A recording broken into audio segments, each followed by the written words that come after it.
자, 역사를 가장 역사답게 가르친다고 자부하는 황현필입니다. 우리 근현대사 와서 대웅군의 왕권강화책과 민생안정책 그리고 통상수교 거부정책 공부하면서 병인양요, 신미양요까지 봤습니다. 그리고 세 번째 시간에 강화도 조약 공부했습니다. 강화도 조약, 불평등 조약, 그리고 미국과 수교, 러시아와 수교, 그리고 86년에 프랑스와 수교까지 공부했습니다. 프랑스와 수교하면서 천주교 포교권을 확보했더라. 그리고 지난 시간에 80년대 초반 민시정권에 이렇게 개화 정책이 추진된다. 통리기모함은 오근영 이영으로 신식군대 별기군 만들어졌고, 일본에는 후신사와 조사시찰단, 청에는 영선사, 미국에는 보빙사, 그런 거 암기돼야 됩니다. 그리고 전환국, 방문국, 기기창, 우정국이 만들어졌습니다. 오늘 우정국의 사고가 터지는 거고, 미리 여기다 써놓자라면 개화 정책을 중단시켜버리는 오늘 뭡니까? 갑신정변입니다. 그럼 갑신정변을 공부하기 전에 먼저 개화파, 여러분 흥선대원군 집권기도 초기 통상 개화론자들이 있었습니다. 개화 그러면 개나리 개화이라고 들어보셨나요? 그 개화는 아니겠죠. 그럼 당시 개화는 서구 문물을 받아들여서 부국강병을 도모하자, 이게 개화라고 생각하시면 되겠습니다. 조금 생각이 깨인 사람들이 개화 사상가들이죠. 이 초기 통상 개화론자 중에 박규수라는 인물도 있었고요. 박규수는 연암 박지원의 손자입니다. 실은 이때 제너럴 셔먼호 사건 때 평양 감사, 개화파이지만 흥선대원군이 통상수교를 거부하기 때문에 제너럴 셔먼호에게 음식을 주고 물을 주고 돌아가라고 했는데 제너럴 셔먼호가 말을 안 들으니까 평양 관민들과 함께 제너럴 셔먼호를 불태운 인물이기도 해요. 그 다음 오경석이라는 인물도 있습니다. 특히 오경석은 해국도지, 영환지략, 해국도지 같은 책에 다 있지요. 오경석 밑에 해국도지 있습니다. 해국도지 같은 세계 지리책을 가지고 오면서 중국이 세계 중심이 아님을 밝혀냅니다. 오경석의 친구 유홍기가 있는데 유홍기는 한의사예요.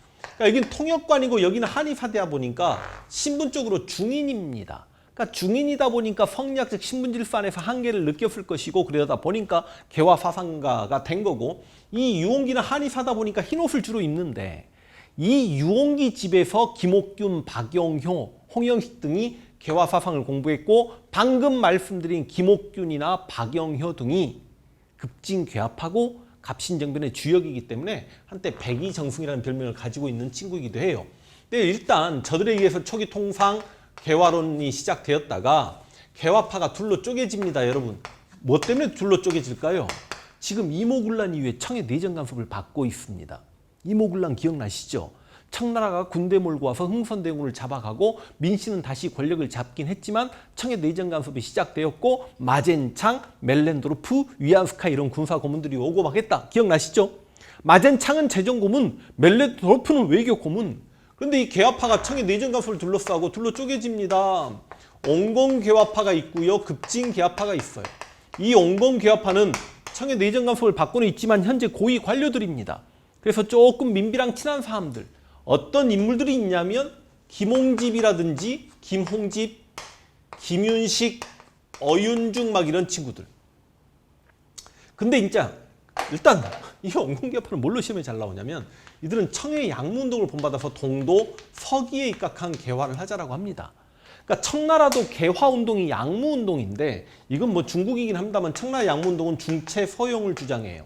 이 중체서용이 뭐냐면 중국인의 몸에 서양의 걸 사용하자. 그러니까 중국의 정신, 질서, 가치관, 제도, 종교 이런 건 건드리지 말고 서양의 과학기술만 받아들이자. 이 중체서용을 그대로 우리식으로 만들어낸 말이 바로 동도서기입니다. 우리 정신, 질서, 가치관, 제도는 도니까 이건 건드리지 말고 서양의 과학기술만 받아들이자. 그래서 이 동도서기 관련 상소가 곽기락이나 아니면 윤선학이나 이런 사람들, 보기자료에 윤선학이나 곽기락이 나오면 무조건 온건 개화파다라고 생각하시면 되겠습니다. 근데 이 급진개화파는 조금 젊은 소장파 관료들, 아니 이들이 볼 때 청의 양무운동은 실패했거든요. 근데 일본의 메이지 유신이 성공했잖아. 일본은 근대화에 성공했잖아. 그러니까 차라리 일본의 메이지 유신의 영향을 받아서 급진적인 개혁을 하자. 바로 김옥균 주인공들입니다. 제가 김하고만 써도 되겠습니까? 박영효, 홍영식, 서강범, 서재필입니다. 다시 이 온건기아파는 청의 양문동을 본받자. 청하고만 써도 알아먹겠습니까? 청?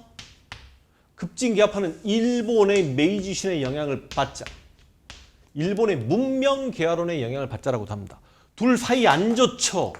뭐 급진개화파들 표현들려면 우리가 개화당이고 너희는 수구당이고 우리는 독립당이고 너희는 사대당이라고 하는데 둘 사이가 좋지 않는 과정 중에 개화를 하려면 돈이 필요해. 그러다 보니까 일본으로부터 차관을 도입하겠다. 특히 당시 민비가 당오전이라는 고가의 화폐를 만들고 있었거든요. 그걸 비판했던 김옥균이 내가 일본에 가서 돈 빌려올게요 라고 큰 소리 쳤다가 일본에 건너가서 차관 도입에 실패합니다. 그러니까 김옥균이 정치적으로 코너에 몰려있을 때 갑자기 일본 공사관 다케조란 친구가 와가지고 야, 너 이렇게 그냥 죽을래?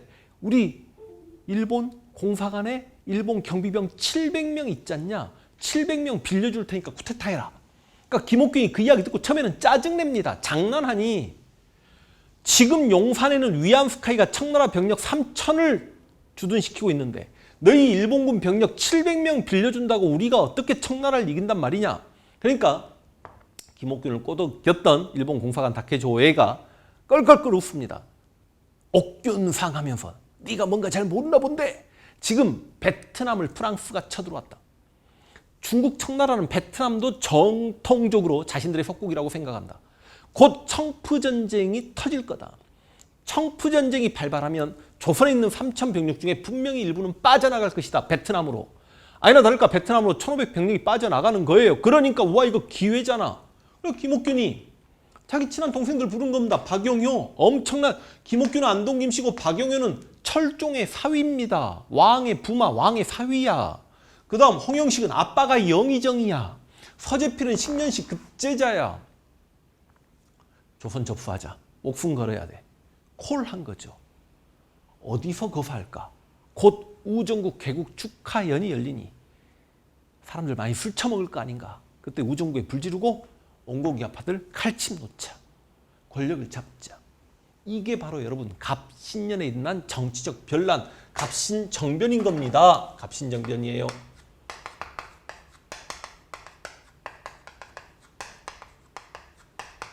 이모군란은 1882년, 갑신정변은 1884년에 있었던 사건입니다.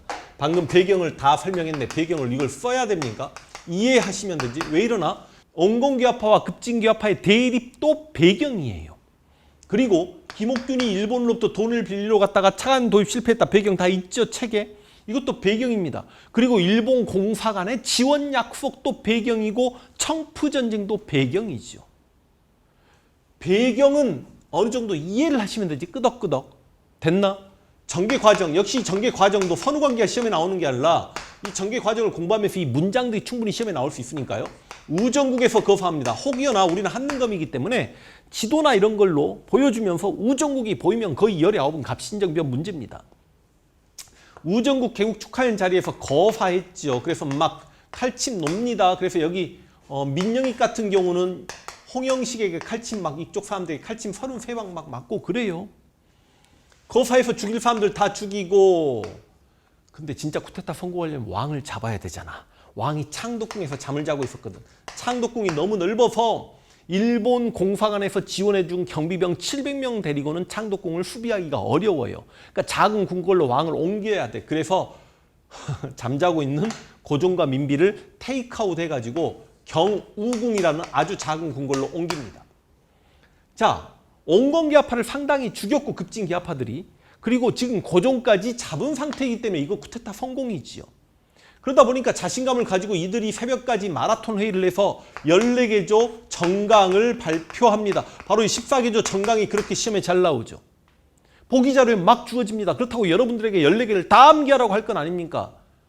여러분 좋은 말 할 때 5개만 암기하십시다. 지금 제 책에 5개 밑줄 그어져 있습니다. 갑신정변 1조 청에 잡혀간 흥선대원군을 곧 돌아오게 하며 종래 청에 행하던 조공의 허례를 폐지한다. 실은 이 갑신정변 1조 청에 잡혀간 흥선대원군을 곧 돌아오게 하며 이 문장을 집어넣으니까 이 개화파들이 아니 그냥 대원군은 청나라에 잡혀가 있으라고 해라. 대원군은 볼모로 가 있는 게 낫다. 왜? 대원군은 이 개화하는 사람들과 척을 졌던 통상수교 거부론자잖아. 새 국정책을 폈던 인물이잖아. 그런 대원군을 왜 데리고 오려고 하냐고 막 사람들이 반대하니까 갑신정변 주역이었던 김옥균이 탁자를 치고 일어나서 입들 닥쳐. 나 한마디만 할게. 나 안동 김씨야. 그러니까 입 닥쳐. 무슨 말이죠? 아니 김옥균은 안동 김씨야. 흥선 대원군과 집안의 원수 사이죠. 대원군이 안동 김씨를 축출했으니까. 나는 안동 김씨고 대원군은 우리 집안을 박살낸, 개인적으로 사적으로는 원한이 있지만 어찌되었던지 간에 흥선 대원군은 이 나라 왕의 아버지 국부이지 않는가. 왕의 아버지가 다른 나라 볼모로 끌려가 있어서야 어찌 자주국이라 할 수 있겠는가. 이런 김옥균과 개인이 권력 잡자고 자기 시아버지 왕의 아빠 대원군을 청나라에 잡혀가도록 청나라 군대를 불러들였던 민비와, 저는 김옥균에게 100번 점수를 주겠는데요. 2조 문벌을 폐지하고 인민평등권 확립하라. 이게 훗날 갑오개혁에 영향을 끼칩니다. 3조 지조법 개혁. 이거 세금제도 개혁입니다. 조세제도 개혁이야. 12조 모든 재정을 호조에서 관할한다. 그래서 호조를 먹는 사람이 최고 권력자죠. 그래서 김옥균이 호조 판서가 됩니다. 13조 모든 정령을 의정부에서 의결하고 반포해라. 이게 바로 입헌 군주제입니다. 우리 역사상 처음으로 입헌 군주제를 주장했던 최초의 근대적 정치개혁 운동이 갑신정변이에요. 14개 정강 5개는 보기자료 계속 나옵니다. 청에 대한 4대 관계 청산, 문벌 폐지, 인민평등권 확립, 지조법 개혁, 모든 재정의 호조 관할, 입헌 군주제 이야기, 의정부에서 정령을 의결하고 반포한다. 여러분 제가 추가하자면 수어망사 같으면 내시부를 혁파해라, 해상공국을 혁파하라, 규장각을 폐지해라, 환상미를 폐지해라, 이런 거 의정부와 육조에 필요한 기관을 없애라. 저는 알고 있지만 한능검에서는 5개만. 14개 정강을 딱 발표하고요. 와, 개혁을 하려고 했는데 청나라가 또 재개입해. 이놈의 청나라. 그럼 이 청나라가 청푸전쟁 때 빠져나갔던 1500병력이 다시 돌아옵니다. 그럼 청나라 병력이 3000병력이 돼. 그럼 일본이 싸워줘야 되는 거 아니야. 근데 일본이 배반을 합니다. 일본이 도망을 쳐버려요. 그러니까 일본 입장에서는 아직 조선에서 청과 싸우기는 조금 시기상조다라고 생각했나 봐. 이게 일본의 배반이죠. 그렇다고 좋은 집안이긴 하지만 자신들 하인들 데리고 3000병력 청나라 군대와 싸울 수는 없잖아. 그러다 보니까 이들은 전부 다 재물포항을 통해서 일본으로 도망을 칩니다. 거의 도망을 치고 이 홍영식만 아버지가 영의정이어서 그런지 좀 큰 소리 칩니다. 형들 먼저 몸을 피하시라. 내가 조선을 안정시키고 형들 부르겠다. 그랬다가 백성들에게 맞아 죽습니다. 정확히는 백성들에게 맞아 죽는 게 아니라 고종이 보는 앞에서 다른 관료들이 목을 베버리죠. 이들은 놀래가지고 일본에 가서 이렇게 숨어 있는 거고요. 그래서 이걸 무슨 천하? 딱 이들이 3일간 권력을 잡았다. 이걸 3일천하라고 합니다. 이 화살표 선후관계가 중요한 게 아니라 우정국 이야기 나오면 갑신정변이다. 14개 정강 복이 나오면 무조건 갑신정변이다. 청나라가 재개입하고 일본이 배반해서 3일천하로 실패했구나. 결과 보겠습니다. 결과. 여러분, 이모군란로 청의 내정 간섭이 시작되었다라고 하면 갑신정변 때 이 청나라가 민비를 다시 한번 살린 거죠. 민비는 김옥균 진짜 싫어했거든. 김옥균 등에 의해서 이 경우궁이라는 작은 궁궐에 갇혀 있었던 거 아닙니까? 그러니까 청의 내정 간섭이 심화되었다라고 이야기할 수 있죠. 이해는 됩니까? 그리고 이 과정에서 망할 놈이 일본 공사관 또 불타. 그러니까 또 배상금 지불해야 돼. 이모군란 때도 일본 공사관이 불타가지고 배상금 지불했던 게 재물포조약. 대신 재물포조약은 일본 공사관에 경비병 주둔 내용까지 있습니다만 이번에는 배상금 지불만, 그게 한성조약입니다. 한성조약은 조선과 청이 체결한 조약이야. 일본 공사관 불타서 우리가 배상금 지불했다고. 그런데 갑신정변이 84년 12월인데요. 85년에 이 갑신정변 문제를 해결하려고 청나라 텐진에서 청나라 총리 이홍장과 일본의 그 유명한 이토 히로부미가 만납니다. 만나가지고 무슨 조약을 체결해요? 텐진 조약을 체결하는데 이 텐진 조약이 우리 역사에 상당히 큰 영향을 끼치죠. 그러니까 갑신정변 자체가 청나라와 일본 두 나라가 싸울 뻔한 거 아니야. 청나라와 일본이. 그러니까 청나라와 일본 대빵이 텐진에서 만나가지고 야, 우리끼리 싸우셔야 되겠냐. 우리끼리 싸울 뻔했던 이유는 조선 땅에 두 나라 군대가 주둔했기 때문이다. 두 나라 군대를 다 빼자. 그래서 여러분 이거 내용 보세요. 텐진 조약에서는 조선에서 청나라 군대와 일본 군대가 공동으로 철병되는 게 약속이 됩니다. 여러분 그러면 이모군란 때는 두 나라 군대가 같이 들어와서 주둔해 있다가 갑신정변 때 두 나라 군대가 같이 군대를 뺐죠. 그리고 나서 공동 파병권. 저 바보 조선은 분명히 우리 둘 중에 한 나라에게 또 군대를 요구할 것이다. 먼저 군대를 조선 땅에 올린 나라는 상대국에 통보하자. 만약에 청나라가 군대를 올리게 되면 일본에게 통보하자. 정확히 10년 후에 여러분 동학 농민운동이 일어날 때 동학군을 막지 못한 민비가 오빠 도와주하고 청나라에게 또 도움을 청하잖아. 그러니까 청나라가 군대 올리면서 일본에게 텐진 조약에 의거해서 알리니까 일본은 진짜 청나라와 전쟁을 한번 하고 싶었는데 전쟁할 명분이 없었거든. 이건 기회다 하고 일본이 군대를 올려서 바로 이 공동 파병권 때문에 청일전쟁이 터져버리죠. 그러니까 훗날 우리 땅에서 일어난 청일전쟁의 배경이 되는 게 텐진 조약입니다. 결과적으로 텐진 조약 때문에 무슨 전쟁? 훗날 청일전쟁이 발발하게 된다고. 이모군란 결과, 제물포 조약, 그리고 조청상민 수령력장정, 갑신정변 결과 한성조약, 텐진조약. 됐죠? 여러분 그럼 봐봐. 이제 조선을 둘러싸고 지금 한반도 조선을 둘러싸고 청나라와 일본이 84년에 치열하게 대립했어요. 여기 청나라가 있었습니다. 여기 일본이 있었습니다. 그런데 84년에 조선과 수교했던 나라 어떤 나라죠? 러시아. 러시아가 연해주 치고 들어오면서 두만강을 경계로 조선과 국경을 맞닿았잖아. 러시아를 견제하자고 영국이 거문도를 점령합니다. 이게 여러분 갑신정변 직후 상황이에요. 이게 1885년이고 영국의 거문도 점령은 내가 시험 문제 많이 출제된다고 벌써 한번 이야기한 것 같은데 1885년에 영국이 거문도 점령해서 약 2년간 거문도에서 영국군이 주둔합니다. 이거 연도 갑신정변 84년 12월, 84년 5월 달에 러시아가 먼저 수교하긴 해요. 그러다 보니까 이 4대 강국가 오히려 이 상황을 이야기해서 한반도를 중립국으로 만들었으면 참 괜찮았을 텐데 이 상황과 전혀 상관없는 강대국 누가? 독일인 부들러가 그리고 육일준은 미국에 유학 갔다 돌아온 친구입니다. 보빙사로 갔다가 돌아와요. 이들이 뭐? 한반도를 중립국으로 만들자. 한반도 중립화론을 주장합니다. 그래서 여러분 이 중요한 한반도 중립화론 역시 연도 1885년. 그러니까 갑신정변 직후에 영국의 거문도 점령과 한반도 중립화론이 있었다는 거 알고 계셔야 됩니다. 갑신정변 직후에 영국의 거문도 점령과 한반도 중립화론. 아유, 비하인드 스토리 빼고 하니까 지금 몇 분이죠, PD님? 이 정도 만에 이렇게 끝나시는 겁니다. 만약에 제가 필기하지 않고 하면 훨씬 더 빨리 지금 강의가 전개될 텐데 필기하면서 하니까. 자, 그러면 이제 문제까지 풀면 20분 가겠네. 문제가 두 문제입니다. 240페이지 문제 풀겠습니다. 다음 개혁안이 제시된 사건에 대한 설명으로 옳은 것 1조, 2조, 12조. 제가 그만큼 강조했던 갑신정변 14개조 정강 중에 3개 줬습니다. 제가 14개조 정강 중에 5개 강조했죠. 그중에 지금 3개 나왔습니다. 다음 개혁안이 제시된 사건은 갑신정변이죠. 급진기아파가 주도했다. 너무 쉽죠. 기억 동그라미. 한성조약 갑신정변의 결과 맞아요? 갑신정변의 결과 한성조약 맞아? 동그라미. 구본 신참. 저 뒤쪽 대한제국의 개혁 방침이 구본 신참입니다. 그 다음 일본이 조선에 주둔하는 결과 일본군이 조선에 주둔할 때는 이모군란의 제물포 조약 때문이었죠. 됩니까? 아니 텐진 조약에는 공동 철병 이야기가 나오잖아. 갑신정변 결과로는.